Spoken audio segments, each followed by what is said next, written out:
I know what it is. I know what you're thinking. You're thinking, you know what? It's raining out. It's kind of chilly. I need to put on my quarantine weight gain. And you're thinking, I could go for some of those Bowman cookies. Those cookies he brought to school that were so amazing. Well, guess what? We're gonna make quarantine cookies today. Quarantine cookies, Bowman cookies. We're making something, I don't know what it is. Let's make some cookies. Now, there's a reason why I haven't made these cookies in a video before. I've really had a focus with the videos that we're making things that you could easily make at home with very limited ingredients. These cookies take a bit more stuff. Not a lot more stuff, but a little bit. You could mix them by hand. It's gonna be a lot easier because of how you want the dough to be if you have some kind of power mixer. There's also a decent amount of ingredients in here, just 2 different kinds of sugar, there's a bunch of stuff. The way I bake it, what I bake it on, I'll explain other options. I use a Silpat, we'll talk about that in a bit. But let's talk about equipment real quick. So here's the first things we want to think about. When I'm making this, I'm gonna be using a stand mixer. That's a stand mixer right there. Now I've had that thing for 20 years, something like that. It's been a long time. If you decide to get a stand mixer, these are great. They'll last for a really long time, but you don't need to have one. There's lots of ways you can, and even making this recipe, as I'm gonna make it, you can still do it. If you have, I don't own one, but there's like a hand mixer. It would have 2 things in it that look like the end of this, right? It'd have 2 of them in there, and they spin against one another. Basically, it wouldn't look quite like this. It'd be probably a 4-blade version of this, and they spin against one another. That'd be great for this. The other thing you could use is an immersion blender. Now, this is an immersion blender. These are not very expensive. Eventually, you might find they're really helpful in the kitchen. There's this attachment, which is what you would use for the cookies. You could also use, there's another attachment that comes with like a blender in reverse. Use the blender blades for all kinds of stuff. I actually use it more than any other tool in my kitchen. Sauces, soups, all kinds of things. You don't need to have one. But for this, it would actually be pretty helpful. Now, if you don't have those, it means you're going with this today. You're going with a whisk for a lot of this. You'd start with a whisk. You'd end up with probably a wooden spoon or a spatula of some kind for the final mixing when we go for the dry ingredients. But for wet ingredients, you're gonna need this today. And you're gonna get some arm muscles going. But we'll talk about that in a moment. But first, let's talk about our recipe. This, oh God. This is our recipe. Okay, we have a lot going on here. We have 2 1/4 cups of flour, 1 teaspoon of salt. We have 1 teaspoon of baking soda. We have 1 3/4 sticks of butter. That's also known as 14 tablespoons. We'll come back to that in a moment. We have 1 egg. The butter and the egg need to be at room temperature. In a moment, we'll talk about the importance of that. You're gonna have 1 cup of brown sugar, 1/2 cup of white sugar. You can have 2 teaspoons of vanilla extract. You could use another kind of extract. You use almond or orange. You can use whatever. I wouldn't use orange. Almond would be pretty good. There's different extracts they have for baking. I use vanilla extract. Then you'll also need, or you can add, up to 3/4 of a cup of whatever you want. Chocolate chips, M&Ms, whatever you want. We are going to be using caramel and toffee because they're my favorite candies. So that's what we're going to use today. All right, let's start talking about some of these ingredients. Let's really briefly talk about butter. This is butter. Now here's the thing. This right here says unsalted.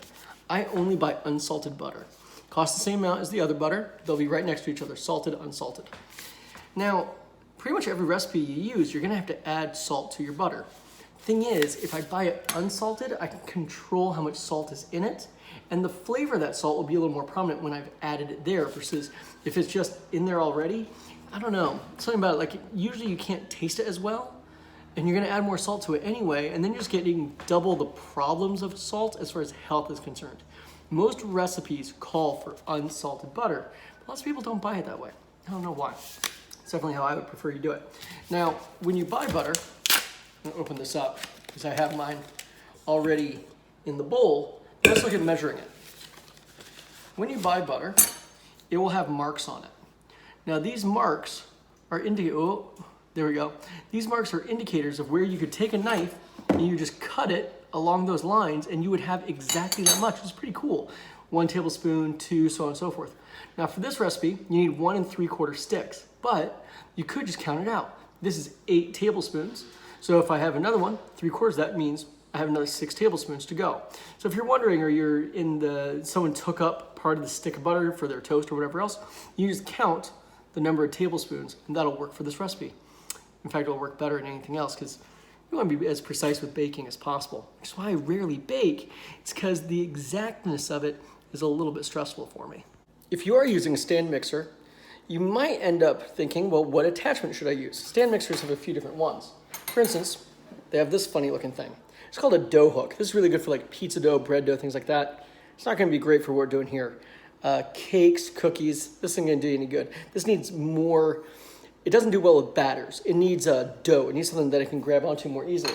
So you're thinking, okay, Bowman, that means I need this guy. This guy's not a bad pick. This is a whisk attachment. A whisk allows you to put a lot of air into something. So when you're hand mixing, this is definitely gonna be the way to go because it'll help you get air into whatever you're mixing and get it nice and frothy and fluffy. We'll talk about that more in a minute. The problem with this is it's a huge pain to get things out of it because it has all these little ribs or spines, whatever we want to call them in there. So it's hard to get things out of it if you're kind of like, oh, I need to get the dough out. This is kind of a pain. What I like using is called the paddle. This is a dough paddle, or this is good for like cakes and cookies and things like that. It's going to do a pretty admirable job of what we want to do. Let's go ahead and hook it up and see how it goes. I keep my flour in this thing. Where are my cups? 1, 2 1/4. Baking soda.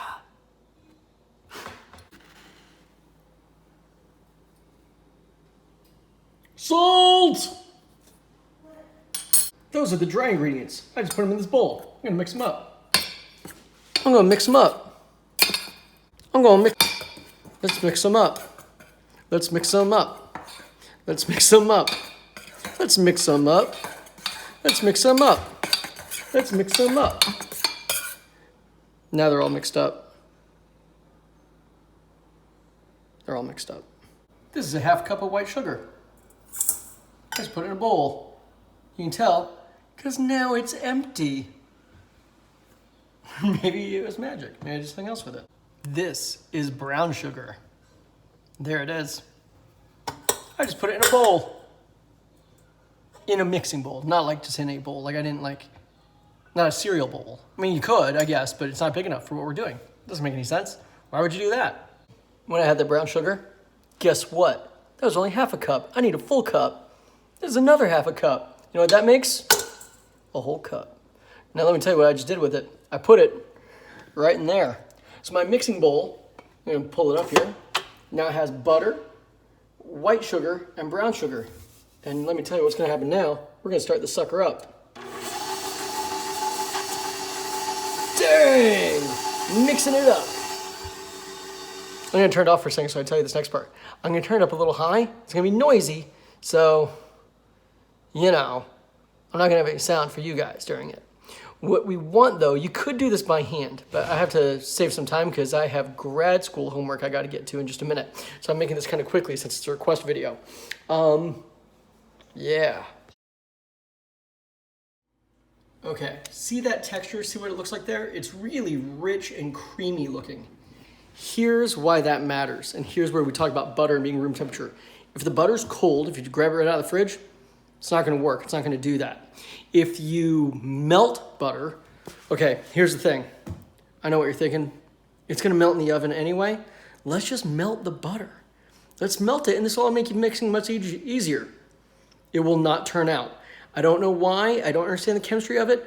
You want room temperature softened butter. Now, if you really were like, oh, I really want to hurry this up, microwave the stick of butter for like 7 seconds.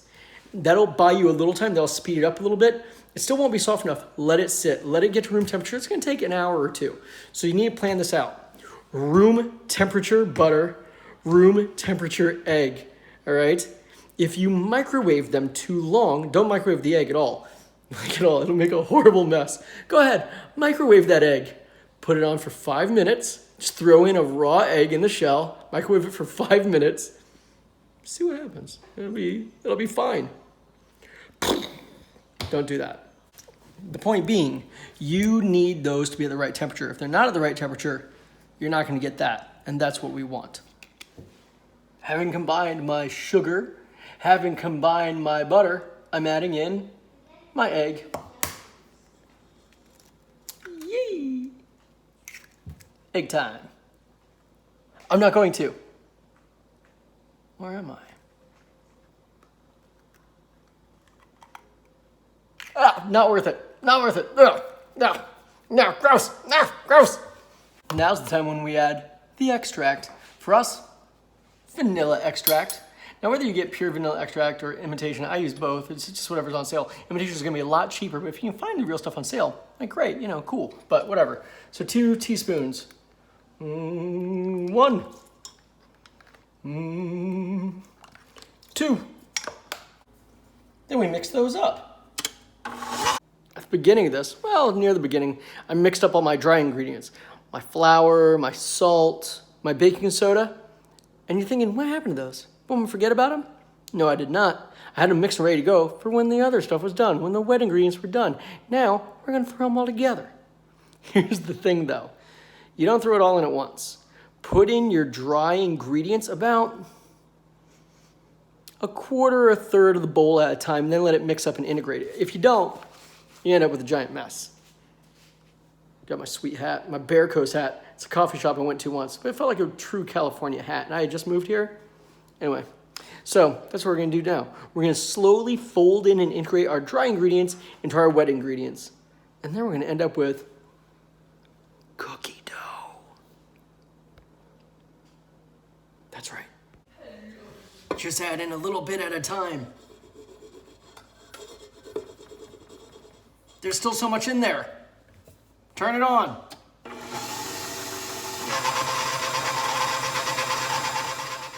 Put in more of the flour and salt and baking soda without looking. Dump it in there. I don't know if I'm doing it right. I kind of looked, but not really. Oh God, I'm nervous. Is it going in? I don't know. Maybe? It might be. Oh, look at that reflection. Look at that guy. He's very handsome.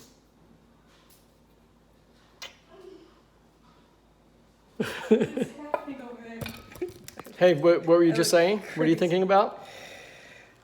What'd you just say? That you are going crazy. Why do you think that is? You've been in way too many meetings. You've been locked in your office for 2.5 days. I've been locked in my office having meetings for 2.5 days.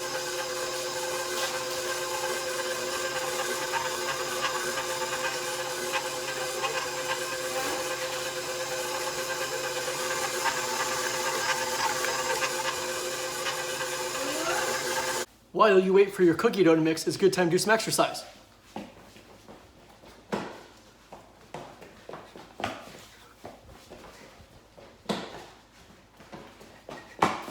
Honey, you don't like my exercising?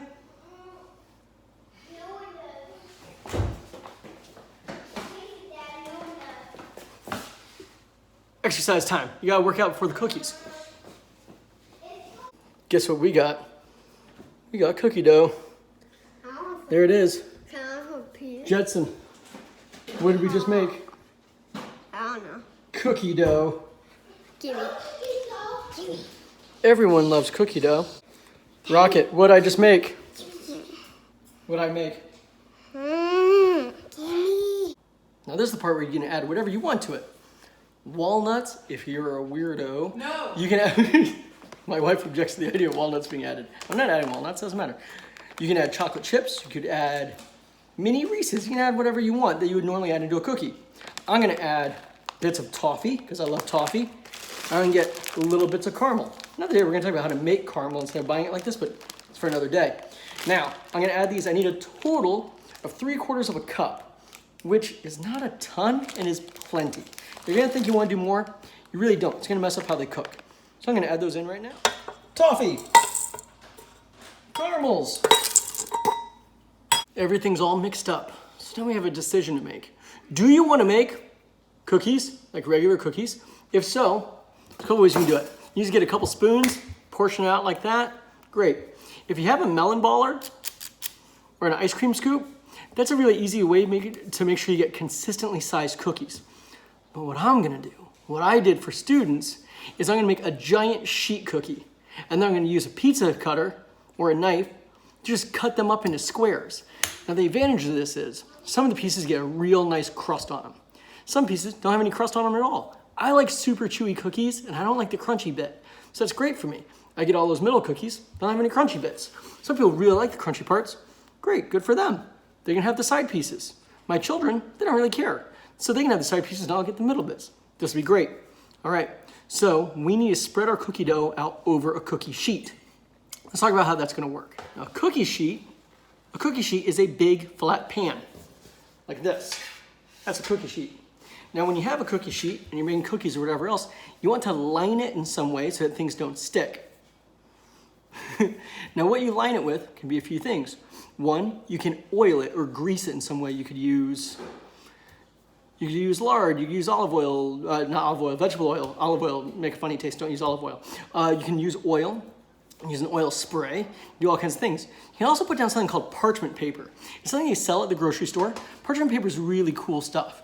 It doesn't burn and it's nice and non-stick. What I use though is a Silpat. It's a silicone sheet with wire in it to give it shape. Now this is totally non-stick. I just run it through the dishwasher. I don't ever have to buy another one. I don't have to reuse anything. I'm not putting a lot of extra oil in my food. I really like Silpats a lot. I use them all the time. That said, if you don't have one, use whatever else. It doesn't really matter, but I didn't want you to think, wait, he didn't mention that thing. What's he doing with it? So I put this down on my cookie sheet, and now I'm gonna spread my cookie dough. That is my cookie dough. I've pulled out my beater. I tasted the cookie dough, although you're really not supposed to taste cookie dough because of the raw egg thing, but you know, everyone does. But I'm telling you, don't eat raw cookie dough. It's not healthy. I'm gonna spread it out onto this thing. Spread it around, come on and spread it around. Spread around the cookie dough. Okay, I know what you're thinking. You didn't get that perfectly evenly spread. Doesn't matter. It's gonna level out, it's gonna change shape a lot when I'm actually baking it, which is gonna be different. So then I'm gonna have to kind of keep track of it and make sure that I'm gonna be pulling it out of the oven quite a bit to kind of shape it and train it in the shape I want it to be.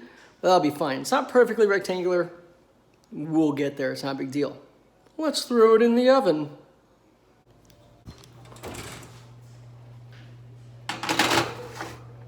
Oh, I should talk about the brick. Hi, honey. I should talk about the brick. Here's the thing. Ovens don't keep consistent heat. They kick on, they kick off.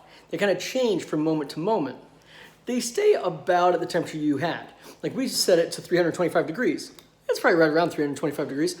Problem is, we just now opened up the door and we let out all this heat. So now the heating element's gonna kick back on. It's electric. If you have gas, the fire's gonna kick back on again to get it back up to its ideal temperature. But it doesn't just maintain that because the heating element or the fire, it doesn't go at 325 degrees. It just goes real hot, usually somewhere around 600 degrees or so. So how do I keep the temperature in my oven consistent? One thing you can do is you can take a brick, something that is big and heavy and can handle heat, wrap it up in tinfoil so you don't have to worry about dust or anything like that. And what will happen when you preheat the oven, the brick will absorb all that heat. A lot of it, not like take it away, but it will also be hot. And it will slowly radiate heat out. So when I open and close the door, I'll have consistent heat in there because the brick is helping to keep things at a consistent temperature. And that's gonna make a really big difference. That's why really expensive ovens are lined with stone. So they'll actually, and they're really, really heavy, so they'll actually keep all the heat in there. That's why I have a brick in my oven. And now we wait. I'm not really sure how long, to be honest. I haven't timed it before on the sheet cookies. We're gonna time it this time. I will say, if you're making regular cookies, depending on how crispy you like them, it's gonna be between 18, maybe 21 minutes on how long you bake the cookies. Weird thing about cookies though, pull them before you think you're supposed to. They will continue to cook when you pull them out. When there's just a little bit of brown around the edges, pull them. If you're like, whatever.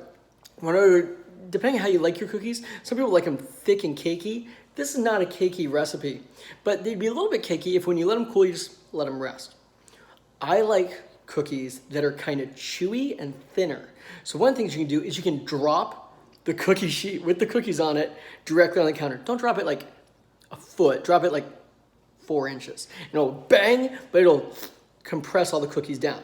And one other thing, since we have, well, at least 18 to 22 minutes to talk, let's talk about our gardening in our window. You may remember last week, I put up a video talking about cutting onions and growing them in your window. That was like 6 days ago, maybe, something like that. Let's look at those onions now. You remember I cut them down to be like 1.5 inches, 2 inches? Bam! Look at that. How cool, they're growing so fast. And you can just eat them. Usually not like that. So it's not bad. Real oniony. But I have fresh onions ready to go. Now 3 days ago, I started up another group. This is where they are. This is 2-3 days. They're growing so fast. I was thinking about it, what's incredible about this, they're not even in soil, they're just in water. So they're using the water and they're pulling carbon out of the air. They're making themselves out of carbon in the air. That's amazing. It also means they're pulling pollution out of the air and making the air I breathe cleaner and safer, and then I get to eat them. How cool is that? How friendly are they? How neat are plants? And I know you guys know how plants work, but being able to see it, being able to watch it grow in your kitchen, that's pretty awesome. No, I shouldn't. I'll wait. Okay, it's not done cooking yet, but it's spreading out and doing crazy things, so I need to train it back into its space, something, using this. So I'm gonna gently pull it away from the sides, partly because I don't want to stick too much, partly because that's not the shape I really want. So I'm going to train it out. I'm going to kind of pat down a little. You can see it's starting to form there, but this should be all right. Even if it has a little crack or something in it, whatever. I'm not making perfectly smooth cookies. I don't really care. And I got to tell you, I actually did this once before already, but I didn't film it because one of my children was yelling at the time. So here we go. I'm going to put it back in now for a few more minutes. Everyone, we did it. It's a great success. Here's the cookies. Now, here's the thing. You'll notice this is far from, let me grab my mitt here. This is far from set. It's actually a little bit wiggly. Now, I did my drop. I said do a drop on it. When I said 4 inches, that was a lie. I did like 1 inch. That's about it. Like, don't drop it very far because you'll get a giant mess. It's starting to set here on the edges. You can see it's quite firm and a little crisp. I don't know if you can hear that. So it's crisping up on the sides. The middle is super soft. It's like not set at all. Now, normally you'd pull cookies. You'd let them cool for a second, like a minute or so. You put them on a cooling rack, which is a wire rack. I can't do that with this. 1, it's way too big. 2, it's not cooked enough in the middle. So this is part of why I'm pulling it when I am. It has been a decent amount of time, 32 minutes. It's quite a long time. But I'm going to let it sit here. I didn't account for when I pulled it out to shape and all that stuff, but it's still talking 30 minutes of cooking probably. I'm going to let it sit on this pan. So while the pan is still hot, it's still cooking the cookie underneath and helping it to set. I'm going to give it probably 10 minutes. I'm going to cover it with a cloth to keep too much moisture from leaving it. But I don't want to keep all moisture in there because I don't want to get soggy. So I'm going to put a cloth on it. I'm going to let it cool down. And then I'm going to cut it with a pizza wheel into squares. And they'll be done. So that's it. This has already been a long video, so I'm going to cut it off here. Just trust me, the cookies are going to be delicious. I might tack on a video of me eating a cookie. Might happen, might not. Thank you for watching these videos. I'm really glad you guys are enjoying them. I'm trying to make them better and funnier and stranger as we go. Today is definitely the strangest one. I know things are weird and hard and crazy, but you're all doing great work. You're all excellent people. I love you all to bits. Take care of yourselves. Do what you need to do. Everything's going to be fine. See ya. They are yummy. That's all you have to say? Just they are yummy? Like a robot? Rocket, how is it? Good. Is it the best cookie ever? Nice. If you could have a bed made out of those cookies, would you want a bed made out of those cookies? I wish I had the whole cookie. You want to eat the whole cookie? No, I wish. Well, yeah, because you can't. You get sick, huh?